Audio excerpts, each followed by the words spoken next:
Buenos días. Bueno, como ya me han presentado, yo soy Catherine, en conjunto con Henry conformamos un equipo para llevar a cabo este proyecto. Cabe destacar que dentro del equipo de trabajo también colaboró Diego Cuevas, que también es académico del área de electricidad y electrónica, y además Mariana Lavín, que es académica del área de matemática. Por lo tanto, en conjunto llevamos a cabo este proyecto.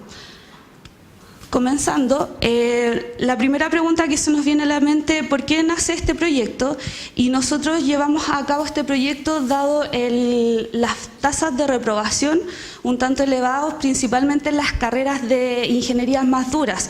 Entonces siempre viene como ese temor o esa resiliencia del estudiante hacia las matemáticas. Y uno como académico se pregunta, ¿qué es lo que pasa? En realidad les da miedo las matemáticas, no comprenden realmente qué es lo que está pasando. Entonces, ¿qué decidimos nosotros? Llevar a cabo un proyecto donde pudiésemos integrar tecnologías para aumentar el pensamiento lógico-matemático. Ese es nuestro enfoque. Por lo tanto, dentro de las problemáticas que nosotros rescatamos, es que inicialmente quizás los alumnos cuando llegan a las carreras, por ejemplo, ya sea del área eléctrica, de mecánica, de construcción, puede que estén muy bajos en los conocimientos previos en matemática. Uno no lo sabe porque en realidad vienen de distintos colegios, ya sean institutos, o sea, técnicos profesionales o científicos humanistas.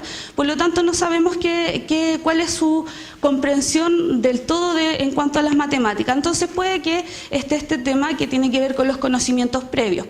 Posteriormente, también muchas veces el alumno que nosotros tenemos o a quien nos enfrentamos, las técnicas de estudio no están bien, no tienen buenas técnicas de estudio. Entonces de repente quizás no se dedican como quizás lo hacíamos nosotros, a hacer mucho ejercicio, a tratar de razonar, sino simplemente ven como, ya, el profesor hizo o el académico hizo este ejercicio en clase y quizás en base a eso yo estudio. Entonces puede que estas estrategias de estudio no estén bien implementadas en ellos. Por otra parte, tenemos lo que es la inteligencia lógico-matemático, que nos entrega las herramientas de resolución de problemas, de análisis de cálculos o de razonamiento fundamental en la vida cotidiana. Por tanto, también están un tanto débiles en este sentido. Entonces, en base a eso, nosotros intervenimos una sección de lo que es el área de mecánica, pero no necesariamente quizá en matemáticas, sino lo hicimos en una asignatura que tiene relación a sistemas de control. Por lo tanto, tomamos un curso conformado por 15 estudiantes a quienes hicimos la intervención durante 6 semanas. Durante esas 6 semanas que se llevó a cabo, se hicieron talleres de robótica para ver cómo aumentaba el pensamiento lógico-matemático durante estas 6 semanas. Entonces, inicialmente se les tomó un test de inteligencia lógico superior, desarrollado por el Instituto Pedagógico George Montt de España y posteriormente validado y modificado por la Universidad de Concepción en el 2015. Por tanto, tomamos este test al inicio de la intervención y vimos cómo estaba este pensamiento lógico-matemático dentro del curso. Posteriormente, lógicamente, pasadas ciertas semanas de intervención, se volvió a tomar el test y se analizaron los resultados, que es lo que posteriormente vamos a plantear después. Entonces, ahora, ¿por qué nace esta intervención o por qué uno dice que en base a la robótica uno podría cambiar o estructurar un poco lo que es el pensamiento lógico-matemático? Y bueno, hay distintos autores que nos avalan, que dicen que en base a la robótica el alumno puede desarrollar su pensamiento desde el pensamiento lógico básico al pensamiento lógico fundamental. Por tanto, así podemos destacar, por ejemplo, por Murcia y Henao, el 2015, que plantea que la transformación del pensamiento lógico natural hacia el pensamiento lógico formal se puede desarrollar con estos talleres que tienen o están relacionados netamente con la robótica. Por otra parte, también se destaca que esto no nació actualmente, sino viene desde mucho antes, por ejemplo de 1983, donde se marca un hito especial que tenemos una empresa que desarrolla el primer lenguaje de programación orientado a la robótica, que es Logo, ¿cierto?, para estudiantes. Entonces, en base a esto, comenzaron a desarrollar estrategias para el aula. Entonces, así podemos seguir indagando dentro de la bibliografía o dentro del estado del arte y darnos cuenta que hay muchas intervenciones que dicen que al realizar esta estructura de estas experiencias de robótica, que en particular nosotros la desarrollamos con Arduino, con la plataforma Arduino, se desarrolla, además de la conexión que existe en todos sus equipos, ya sea de sensores, actuadores, propiamente tal de la robótica, también se desarrolla una base de programación. Entonces, esa base de programación, los alumnos tienen que empezar a desarrollar su lógica. Entonces, en base a eso, ellos comienzan, se hace como un pequeño switch, ¿cierto?, donde dicen, vaya, mi lógica ha ido cambiando a medida que yo he ido programando, por tanto, ¿cómo esto tributa netamente a lo que es matemática? Entonces, ahora podríamos preguntarnos, que les he hablado de inteligencia lógica matemática, en verdad, ¿qué es lo que es la inteligencia lógica matemática, cierto? Entonces, según Gardner, en el 95, la inteligencia lógico-matemática se define como la capacidad que tienen las personas para vislumbrar soluciones y resolver problemas, estructuras, elementos para realizar deducciones y fundamentarlas con argumentos sólidos. Entonces, esta es la clave, ya sea para competencia genérica en la resolución de problemas, ¿cierto?, que es fundamental dentro del área, ya sea de mecánica, de electricidad, de informática. Por lo tanto, ese es nuestro enfoque.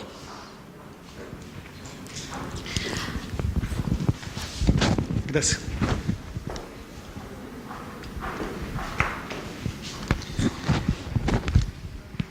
Eso es lo que quería que no pasara. Ahí. ¿Sí? Bueno, se diseñaron, previo a la implementación, talleres basados en una plataforma de software libre que es el Arduino, ¿ya? ¿Por qué Arduino? Porque Arduino es una tarjeta electrónica de bajo costo, ¿ya? Es simple, es pequeña, se puede utilizar desde la casa, no tan solo sirve para robótica, sino que para domótica y un sinfín de otras cosas, incluso tiene aplicación de inteligencia artificial, redes neuronales, por tanto está de moda, ¿ya? Entonces, creamos una serie de circuitos y que eran intencionados, ¿ya? Intencionados para precisamente poder captar, digamos, lo que es la esencia de la inteligencia lógico-matemática, lo que es manejo de variables, combinatoria y ciertas cosas, ¿ya? Que atañen, digamos, a esa inteligencia, ¿ya? La placa de Arduino es libre, ¿ya? Y tiene un microcontrolador dentro. Lo interesante es que es como aprender electrónica sin saber electrónica, ¿ya? Porque el fin no es ese, sino que es usar la plataforma y utilizar la programación, que en este caso es una programación de tipo C++, para poder estructurar el pensamiento y poder hacer las cosas de una manera lógica, ¿ya? Bueno, 6 fases para la implementación. La primera, una evaluación inicial. Se aplicó el test de inteligencia lógico-matemático, un test que tiene, es tipo escala Likert, tiene 50 ítems, ¿ya? 50 puntos en total, dura 60 minutos. El test de inteligencia lógico-matemático que Katy había conversado, se adaptó en una versión chilena que lo hizo el Centro de Modelamiento Matemático de la Universidad de Concepción, liderados por el profesor Gamal Cerda y colaboradores. Y ellos han hecho trabajado harto en esta línea de lo que es el pensamiento lógico-matemático, ¿ya? Entonces se aplica el test a los estudiantes. Después se hace un taller de introducción a la plataforma Arduino, donde se explican las potencialidades, cómo se relaciona esto con ciertos aspectos de la matemática. La matemática es algo muy gigante, por lo tanto, incluso nosotros con respeto vamos a tomar esta parte de la matemática, la parte lógica, para poder trabajarla, ¿ya? Y utilizando el programa de programación C++, que no es el lenguaje C en sí, sino que es computación física, ¿ya? Una variante. El otro taller es de encendido y apagado de actuadores. Apagar y encender luces, motores, etcétera, etcétera, a partir de pulsos eléctricos. Por lo tanto, cuando hablamos de pulsos eléctricos y salidas digitales, lo que estamos viendo es el concepto matemático de las funciones, ¿ya? de las funciones matemáticas y cómo se pueden visualizar con osciloscopio, con todo el instrumental que cuentan las SES para poder ver físicamente cómo es una función, ¿ya? Entonces todo lo que es f de x, ¿no? Y trabaja en función del tiempo y queda más claro.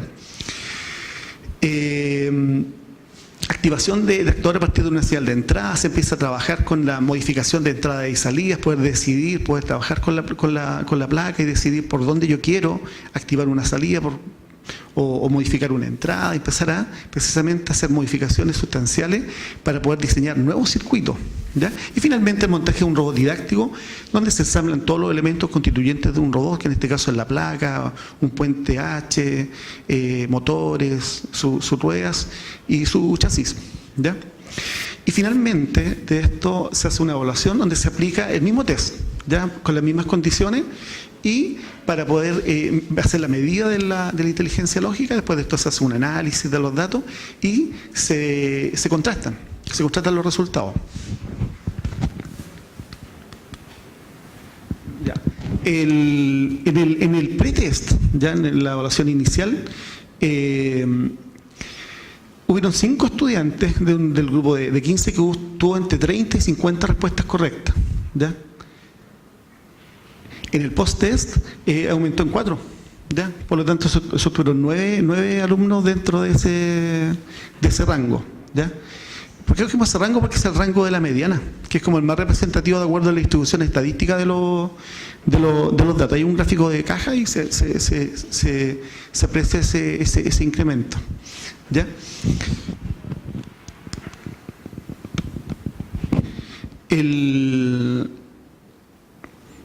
En el PT se evidenció respecto de los puntajes inferiores, prácticamente más de la mitad estaban bajo los 30 puntos de lo que es el desarrollo de la inteligencia lógica. Cuando hablamos de los test de inteligencia lógica, es como el típico test que está como de dominó. Por ejemplo, si yo digo 1, 2, 3, ¿cuál viene? 4, listo. Pero resulta cuando uno va en la número 20 no es tan complejo. Una vez yo traté de hacerlo, no es tan fácil, entonces, y salen una serie de secuencias, entonces, que tienen que ver con el pensamiento lógico. Entonces son test que ya están validados y todo. En el post-test se apreció un incremento respecto a las respuestas correctas, ¿ya? Entonces eso lo consideramos significativo, ¿ya?